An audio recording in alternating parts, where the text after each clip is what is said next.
Alors on se trouve aujourd'hui à Meudon, dans les Hauts-de-Seine, dans le 92. Vous pouvez voir derrière nous ce magnifique cèdre qui est en danger d'abattage. Donc c'est un cèdre qui a entre 200 et 300 ans, hein, il est énorme. Rendez-vous compte la distance qu'on a dû parcourir pour l'avoir entier sur la vidéo. Donc je me trouve aujourd'hui en compagnie d'Alexis du GNSA Paris, Kader qui est le lanceur d'alerte pour l'abattage de cet arbre. Expert. Jacques Expert, voilà, Habitant de Meudon. Habitant de Meudon, voilà, et Bruno Solo que je remercie, le parrain du GNSA. Meudon aussi. Voilà, donc on va laisser parler Kader pour qu'il nous explique un petit peu ce qui se passe ici. Voilà. Bonjour à tous et à toutes, voilà, donc je suis Kader de l'association des riverains du Cèdre Bleu de Meudon. C'est une association qu'on a créée l'année dernière suite aux rumeurs d'abattage de l'arbre. Donc tout est parti en 2019 avec une modification du PLU. Le PLU, l'ancien PLU permettait de préserver les zones où était planté cet arbre et un autre îlot remarquable qui est situé à côté. Ce PLU a été modifié avec comme raison de créer une maison médicale. À partir de là, le projet s'est développé. Nous avons fortement participé à l'élaboration d'idées que nous avons proposées à la mairie sous forme d'un courrier. Et patatrac, le 9 février 2021, récemment, le maire a annoncé que l'arbre était malade et qu'il fallait l'abattre. On découvrait la situation. J'ai lancé l'alerte et donc le GNSA est venu à notre rescousse. La vidéo que j'ai postée a eu énormément d'impact, pratiquement 4000 vues.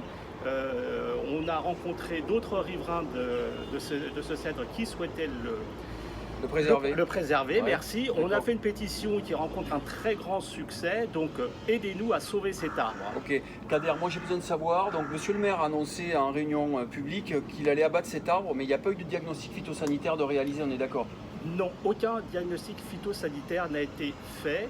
Ces arbres sont suivis par les services de la mairie et ils sont entretenus. Ils entretiennent pratiquement 6000 arbres, des arbres magnifiques. La commune de Meudon a un certain nombre, un grand patrimoine. Alain Baraton a vu cet arbre, tu peux nous dire ce qu'il a dit Alain Baraton? Alors, Alain Baraton a vu cet arbre. Alors, je n'ai pas le témoignage. Jardinier en chef de Versailles. Ouais, En chef de Versailles a visuellement déclaré que cet arbre ne souffrait d'aucun problème qui irait jusqu'à ce drame de l'abattre.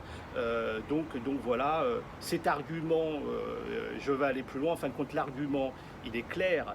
La mairie souhaite donc bétonner, excusez-moi d'expression, mais on peut appeler que ça, sur l'ensemble de cette parcelle de 2000 m², veut bétonner alors qu'on lui a proposé de maintenir la maison existante et de venir avec une construction, une greffe architecturale avec un projet beaucoup plus léger qui ne viendrait pas toucher des racines. Non, cet arbre doit être remplacé par du béton. Donc on utilise cet argument. Comme le dit le vieux proverbe, quand on veut tuer son chien, on dit qu'il a la rage. Ouais, tout à fait.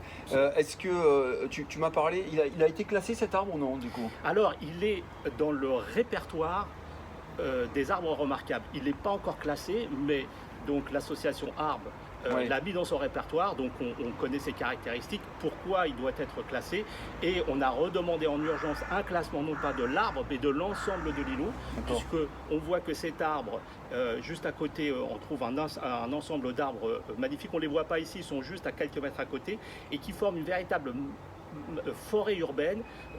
En été, c'est extraordinaire. C'est un haut lieu de la biodiversité avec énormément d'oiseaux qui viennent se percher. Et on entend aussi la nuit, ce qui est extraordinaire, des chouettes ululées. On a vraiment un prolongement de notre perruches en forêt. été. Et des perruches aussi en été, bien évidemment. Alors, le maire a aussi dit qu'il y avait une dangerosité par rapport à cet arbre. Il a dit que les branches pouvaient rompre et se casser. Alors ça, c'est une problématique qui peut arriver n'importe où, n'importe quand, sur n'importe quel arbre. Il y a des solutions à ça. On peut aubaner les arbres avec un système d'aubanage. Ce sont des espèces de grosses cordes en synthétique que l'on va mettre, qui ont une durée de vie de 10 ans et qui permettent justement d'empêcher que les branches se cassent. Alors ça, c'est des choses qu'on peut faire pour sécuriser les gens qui parfois n'ont pas trop leur utilité, mais pour sécuriser les gens, on peut le faire. En tout cas, Georges Fetterman va venir. Il va venir refaire une vidéo ici. Il va te remettre le prix d'arbre remarquable pour cet arbre. arbre parce qu'il le mérite. Voilà. Je vais laisser la parole aussi à Jacques Expert. Il y a un élément qui me paraît essentiel, c'est le côté remarquable de cet arbre. Bien sûr. Avoir un arbre qui n'est pas malade, qui a 200 ou 300 ans, je trouve que c'est une aberration terrible. Oui. D'autant plus qu'il y a des projets, on peut très bien construire quelque chose. On n'est évidemment pas contre la construction, contre la rénovation Bien sûr. du centre pour du club des personnes âgées. On n'est pas contre l'installation d'un centre médical. Évidemment, on en a besoin, c'est un progrès, on n'est pas contre ça, évidemment. Mais je pense qu'il y a deux priorités, la construction et sauver l'arbre. D'accord. Est-ce que cet arbre-là, je pense que c'est le plus vieux de Meudon, non? Très certainement. Sans aucun doute, oui. Ouais. Puis au-delà Bruno. du symbole, il y a une utilité, on le sait, à préserver les arbres. Le GNSA ne cesse de le dire. Celui-ci en fait partie, comme l'a dit très justement Kader, il participe à une biodiversité de ce quartier qui est assez urbanisé, alors que Meudon a la chance d'être plutôt vert. Là, donc, c'est une aberration. Au-delà du symbole, c'est aussi une aberration que de l'abattre, alors qu'on peut construire avec cet arbre et non pas contre cet arbre. C'est ça qu'on essaye de faire comprendre à monsieur le maire et puis à tous ceux qui prendraient cette décision qui nous semble à tous inique. Super. Bon, en tout cas, monsieur le maire, on compte sur votre bienveillance, sur votre conscience profonde pour laisser un monde meilleur à nos enfants. On suit l'affaire, suivez-nous, on va mettre la pétition en ligne de Kader suite à la vidéo et on vous tient au courant pour savoir ce qui va advenir de cet arbre. Merci à tout le monde et bonne journée, quoi. Salut. Allez.